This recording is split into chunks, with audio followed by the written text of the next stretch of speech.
வள்ளலார் ஆதீனம் தொன்மை ஞானமரபு குருகுலம்.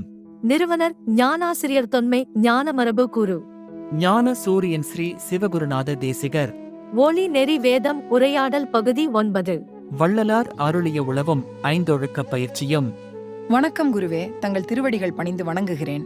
மனுஷனுக்குள்ள நடக்கிற மர்மங்கள் பற்றிய ஆய்வில கடந்த நம்ம உரையாடல்ல திருவருட்பிரகாச வள்ளல் பெருமானார் அவர்கள் சமரச சுத்த சன்மார்க்க சங்க சத்திய விண்ணப்பமதில் தேக சுதந்திரம், போக சுதந்திரம், ஜீவ சுதந்திரம் என குறிப்பிட்டுள்ள சூட்சும நிலை விளக்கமாக உள்ள ஐந்தொழுக்க பயிற்சியின் ஆய்வை இந்த உரையாடலில் தொடர்வோம்னு சொன்னீங்க. ஐந்தொழுக்க பயிற்சிக்கும் பஞ்சகோச பயனுக்கும் தொடர்பு உண்டா?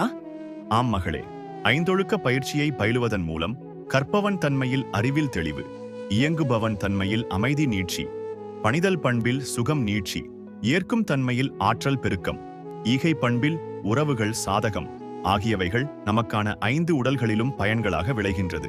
குருவே, இறைமையின் இயக்க களமாகி தனது ஸ்தூல தேகம், சூட்சும தேகம், காரண தேகம் இவைகளை சுத்த தேகம், பிரணவ தேகம், ஞான தேகமாக மாற்றிக்கொண்ட திருருட்பிரகாச வள்ளல் பெருமானார் அவர்கள் ஐந்தொழுக்க பயிற்சிக்காக சொன்ன உளவு என்ன?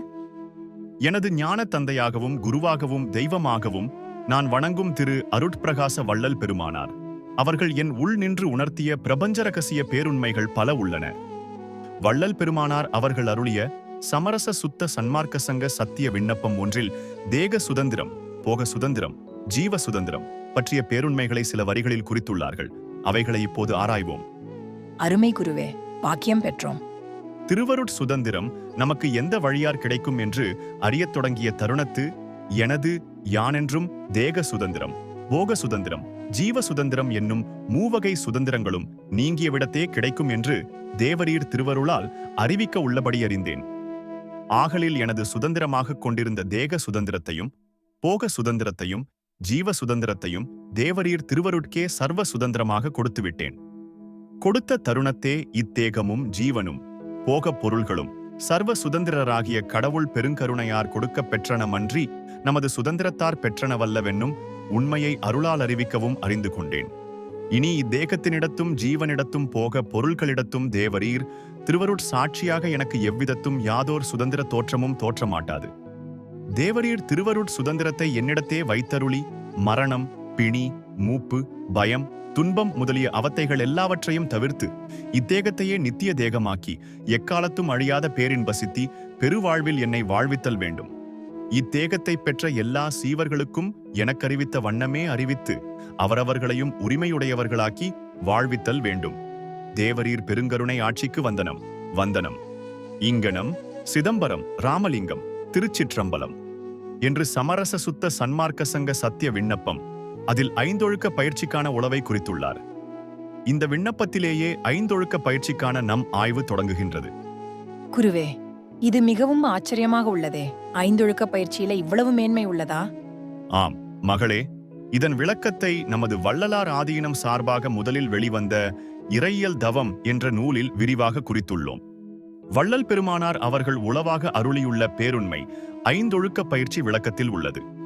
குருவே, இந்த சூட்சும விளக்கங்களை கேட்க ஆவலாக உள்ளோம்.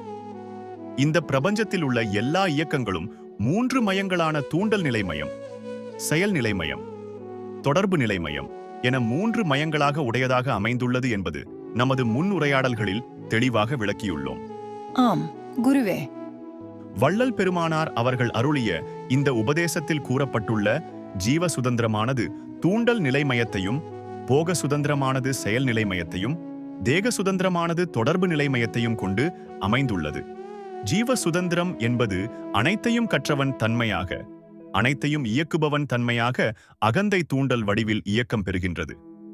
இதுவே திருவருள் தூண்டலோடு நாம் தொடர்பு கொண்டு இயங்கும்போது இதுவே கற்பவன் தன்மை மற்றும் இயங்குபவன் தன்மையாக நிலைமாற்றமாகி மலர்கின்றது.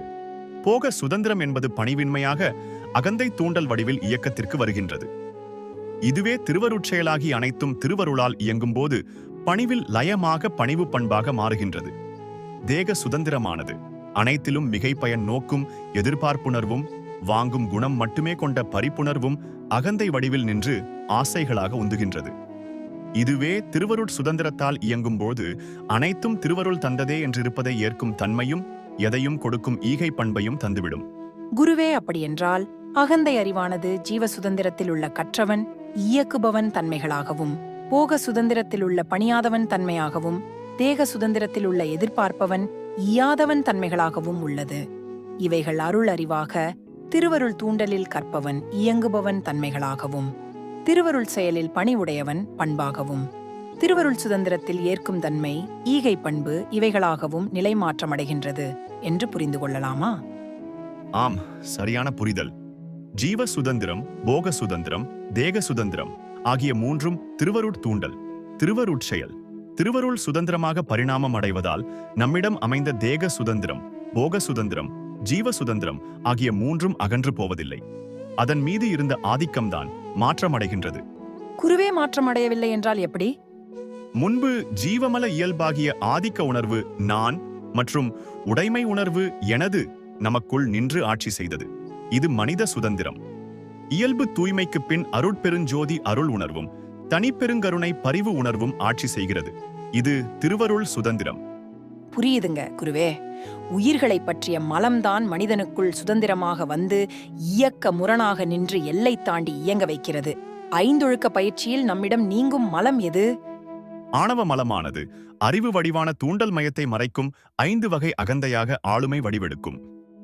எல்லாம் அறிந்தவனாக நினைக்கும் கற்றவன் தன்மை, எல்லாம் செய்யக்கூடியவனாக வைக்கும் இயக்குபவன் தன்மை, தான் இயங்குவதற்கு தானே விதிவகுக்கும் பணிவின்மை தன்மை, புகழ் நாட்டத்தை மையமாக கொண்டு உறவுகளை தேடும் எதிர்பார்த்தல் தன்மை, போக நாட்டத்தை மையமாக கொண்டு உறவுகளிடம் மிகுதி பயன் வேண்டி கட்டாயப்படுத்தும் பரிப்புணர்வு தன்மை. ஐந்தொழுக்க பயிற்சியில் இந்த 5 வகை அகந்தைகள் நீங்குவதால் அங்கு 5 வகை பஞ்சகோச பயன் விளைவுகளாகிய அமைதி நீட்சி, அறிவில் தெளிவு, அசைவில் தடையற்ற சுகம், ஆற்றல் பெருக்கம், உறவுகள் சாதகம் இவைகளை நம் 5 உடல்களும் பெறுகிறது. இது பொருளியல் வாழ்க்கையில் நாம் அடையும் பயன். குருவே, நமக்கான 3 மையங்களில் பயில வேண்டிய ஐந்தொழுக்க பயிற்சியான கற்பவன் தன்மை, இயங்குபவன் தன்மை, பணிவு, ஏற்கும் பண்பு, ஈகை பண்பு ஆகியவைகளை எவ்வாறு பயில்வது? நமது தூண்டல் நிலை மையத்தில் கற்றவன் தன்மை மற்றும் இயக்குபவன் தன்மை அகந்தையாக மிகுந்துள்ளது. இதை நீக்குதலே மலம் நீக்க முயற்சி. அதற்கு ஒவ்வொரு நிகழ்வுகளிலும் கற்பவனாய் நின்று வாழ்க்கையை வாழ்தல் வேண்டும். அனைத்தையும் ஏற்று இயங்குபவனாயிருந்து இயக்க ஒழுங்கில் இயங்குதல் வேண்டும். இது தூண்டல் நிலைமய தூய்மை நிலை பயிற்சி. நமது செயல் நிலைமயத்தில் பணிவின்மை அகந்தையாக மிகுந்துள்ளது. இதை நீக்கி பணிவை பயிலுதல் வேண்டும். பணிவின்மையை பெருக்கி நம்மை ஆளுமை செய்யும் அகந்தைக்கு அடிபணியக்கூடாது. நமக்கு அனைத்தையும் படைத்தளித்த இறைமைக்கே அடிபணிய வேண்டும். உணர்ச்சிகளை நீக்கி உணர்வுலயம் நோக்கி பயணிக்க வேண்டும். இதுவே மலநீக்க முயற்சி. இது செயல் நிலைமய தூய்மை நிலை பயிற்சி. நமது தொடர்பு நிலை மையத்தில் எதிர்பார்ப்புணர்வும் பரிப்புணர்வும் அகந்தையாக மிகுந்துள்ளது. இதை நீக்குதலே மலம் நீக்க முயற்சி. அதற்கு இயற்கை தந்ததை ஏற்றியங்குதல் ஆகிய ஏற்கும் பண்பு வேண்டும். இயக்கத் தேவைக்கு மிஞ்சியதை ஈன்றுவத்தல் ஆகிய ஈகை பண்புகளை பெருக்கிக் கொள்ள வேண்டும். இது தொடர்பு நிலைமய தூய்மை நிலை பயிற்சி. குருவே, இந்த பயிற்சிகள் நாம் அன்றாடம் நிகழ்வுகளில் அணுக வேண்டிய வாழ்வியல் பயிற்சியாக இருக்கின்றது. நமது அன்றாட வாழ்வில் இதை எவ்வாறு அணுகுவது? சரியான கேள்வி மகளே. இந்த 5 ஒழுக்க பண்புகளை நம்மை அடையவிடாமல் தடுக்கும் ஜீவமல இயல்பை வெற்றி கொள்வதுதான் நமக்கான சவால். அனைத்தையும் அறிதல் வேண்டும் என்னும் தூண்டலும் அனைத்தையும் அடைதல் வேண்டும் என்ற உந்துதலும் தான் வாழ்க்கை முழுவதும் ஆக்கிரமித்து நம்மை இயக்கிக் கொண்டிருக்கின்றது. ஆனால் இந்த மூல தூண்டலும் உந்துதலும் அறியக்கூடாதவைகளையும் அறிந்து கொள்ள தூண்டுகின்றது. அடையக்கூடாதவைகளையும் அடைந்துவிட உந்துகின்றது. இங்குதான் இயக்க ஒழுங்கு இயக்க முரணாகி இயக்க எல்லையை தாண்டுகின்றது. இதனால் அறிந்தவனாகி நின்று மனித பண்பு வளர்ச்சியை அடைவதற்கு பதிலாக அறியக்கூடாதவைகளை எல்லாம் அறிந்து நம் நினைவகத்தில் பதிவுகளை பெருக்கிவிட்டோம். ஆனால் அறிய வேண்டிய விழிப்புணர்வையும் முடிவெடுக்கும் திறனையும் முயன்று அடையாமல் விட்டுவிட்டோம். இதன் விளைவு அறிவில் அறியாமை சூழ்ந்து கொள்கின்றது. இதனால் வாழ்வியல் இலக்குகளை நிர்ணயிக்க முடியவில்லை. எடுத்த முடிவுகளிலும் தடுமாற்றங்கள். இது இன்றைய மனித குலம் அன்றாட நிகழ்வுகளில் அதிகம் சந்திக்கும் பிரச்சனைகள். ஆம், சரியாக சொன்னீர்கள் குருவே. இன்பங்கள் அடைவதற்காக தேவைகளை தேடுகின்றோம். ஆனால் தேவைகளை தேடி அடையும் தகுதிகளை பெருக்கிக் கொள்வதில்லை. தகுதிக்குரிய தேவைகள் போதும் என்று தேடாமலும் இருப்பதில்லை. இதனால் இருப்பதில் உள்ள இன்பங்களையும் தொலைத்து வரும் இன்பத்திற்காக ஏக்கங்களை விதைத்து கற்பனை கனவுகளிலேயே அதிகம் வாழ்ந்து கொண்டிருக்கின்றோம். இத்தகைய பண்பு சிதைவிற்கும் இன்பம் கரைதலுக்கும் கற்றவன் தன்மையும் இயக்குபவன் தன்மையும் முக்கிய காரணமாகின்றது. குருவே, அப்படியென்றால் ஒரு மனிதன் யாரிடம் கற்பவனாயிருந்து கற்க வேண்டும், யாருடைய ஆளுமையின் கீழ் இயங்குபவனாயிருந்து இயங்க வேண்டும்? மனிதனுடைய பரிணாம வளர்ச்சிக்கு ஏற்ப இயற்கையானது அவனுக்குரிய வரையறைகளையும் விதிமுறைகளையும் மாற்றிக்கொண்டே இருக்கின்றது. இவைகள் மனிதனுடைய கட்டுப்பாட்டில் இல்லை. இவைகளை மனிதனுக்கு உணர்த்துவதற்காகவே அவனுள் மையம் கொண்டு அமர்ந்துள்ள இறைநிலை எடுத்த வடிவமாகிய மனசாட்சி உள்ளது. மனிதனுக்கு கொடுக்கப்பட்ட ஆராயும் அறிவையும் சுதந்திரத்தையும் மனசாட்சியின் கீழ் நின்று பயன்படுத்தும் போதுதான் அவனுடைய பரிணாம வளர்ச்சி விரைவு பெறுகின்றது. இவ்வாறு மனசாட்சியின் கீழ் இயங்கி இடரின்றி பயன் துய்ப்பை அடைய வேண்டுமென்றால் எப்பொழுதும் கற்பவனாக இருக்க வேண்டும். கற்பவனுக்கான விளக்கம் அருமை குருவே. மனிதன் இயங்குபவனாயிருந்து எப்படி இயங்க வேண்டும்? ஒரு இயக்கத்திற்காக இயற்கை வகுத்து தந்திருக்கின்ற இயல்புபடி இயங்குவது இயக்க ஒழுங்கு. தனக்காக இயற்கை வகுத்து தந்திருக்கின்ற இயல்புத்தன்மை எது என்று தெரியாததால்தான் மனிதன்தானே தனக்கு ஒரு இயல்புத்தன்மையை வகுத்துக் கொள்கின்றான். பரிணாமத்திற்கு ஏற்ப வளர்ச்சியடைந்து கொண்டிருக்கும் நம் இயல்புத்தன்மையை உணர்த்துபவர் மனசாட்சி. மனசாட்சியுடன் உறவு கொண்டு அவர் வகுக்கும் எல்லைக்குள் இயங்கும் போது நமக்கான இயல்பில் நாம் இயங்குபவன் ஆகின்றோம். மனித இயக்க தூண்டல் மையம் என்பது அருளாதிக்க உணர்வாகிய மனசாட்சி மற்றும் அதன் இயல்புத்தன்மையாகிய கருணை உணர்வு, அதாவது பரிவு உணர்வை மையமாக கொண்டது. நினைவகத்தில் நாமே நமக்காக உருவாக்கி கொண்ட புதிய தூண்டல் மையம் நான் என்ற ஆதிக்க உணர்வு, எனது என்ற உடைமை உணர்வு, இவை இரண்டும் இணைந்த அகந்தை. நினைவகத்தில் உருவாக்கிய புதிய தூண்டல் மைய ஆதிக்கத்தில் விலகி நமக்கான மையமாகிய தூண்டல் மையத்தில் கற்பவனாகவும் இயங்குபவனாகவும் வாழுதல் வேண்டும். அருமை குருவே, செயல்நிலை மையத்தில் பணிவை பயிலுதல் எப்படி? இயங்கும் இயக்கங்கள் அனைத்தும் தனக்கு ஒரு தூண்டலை துணையாகவும் தொடர்பை உறவாகவும் கொண்டுதான் இயங்க முடியும். ஆக இயங்கும் தன்மையானது தன்னை தவிர வேறு இரண்டின் தயவில் இயங்க வேண்டி இருக்கின்றது. அப்படி அது இயங்க வேண்டும் என்றால் பணிவே அதற்கு அவசியமாகின்றது. பணிவின்மை இருந்தால் பயன் விளையாது. பணிவு என்பது உணர்ச்சி மீறலை தடுத்து உணர்வு லயமாகி இறைநிலை நோக்கி செல்லும் பாதை. ஆன்மாக்களான நமக்குள் பணிவு மிகும் போது நம்மை ஆட்சி செய்கின்ற இறை அருள் ஆகிய கருணையின் பரிவும் மிகும். இறைநிலை தூண்டலுக்கு பணிகின்ற பணிவே பணிவு. அற்புதம் குருவே. அடுத்து தொடர்பு நிலை மையத்தில் எவ்வாறு ஏற்கும் பண்பையும் ஈகை பண்பையும் பெறுதல் வேண்டும்? சார்புகள் தரும் பயன் சார்ந்துதான் நாம் வாழ்கின்றோம். மிகை பயன் எதிர்நோக்குகின்றோம். இதுவே எதிர்பார்ப்பு உணர்வு. இது ஏற்கும் தன்மைக்கு எதிரிடையான பண்பு. எனவே தரும் பயனை ஏற்றுக்கொண்டு அதில் நிறைவுடன் வாழ பழகுதல் ஏற்கும் தன்மை. எதுவாயினும் ஏற்கும் பண்பு மிகுந்தால் செயல்கள் திருத்தமாக அமைந்து பரிணாம வளர்ச்சி மிகும்.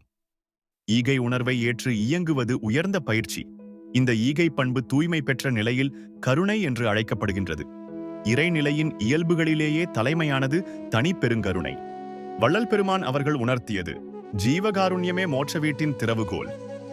இறை கருணை நிரம்பியிருக்கும் இடம் மோட்ச வீடு. அந்த மோட்ச வீட்டுக்குள் நாம் நுழைய வேண்டுமானால் ஜீவனாகிய நமக்கு வழங்கப்பட்டிருக்கின்ற கருணை தன்மையை, அதாவது ஈகை தன்மையை பெருக்கிக் கொள்ளுதல் வேண்டும். இந்த ஜீவனுடைய கருணையை, அதாவது ஜீவ காருண்யத்தை இறைவனுடைய மோட்ச வீட்டின் திறவுகோலாக வள்ளல் பெருமானார் வரையறுத்துள்ளார்கள். நம் பயன்பாட்டிற்கு போக எஞ்சியிருப்பவைகள் எதுவாயினும் மற்ற இயக்கங்களின் பரிணாம வளர்ச்சி தேவைகளுக்கு எதிர்பார்ப்பு பரிப்புணர்வு இல்லாமல் தந்து உதவ வேண்டும். ஈகை தன்மை என்பது நாம் பிற இயக்கங்களுக்கு பயன் துய்ப்பை தருவதற்குரியது.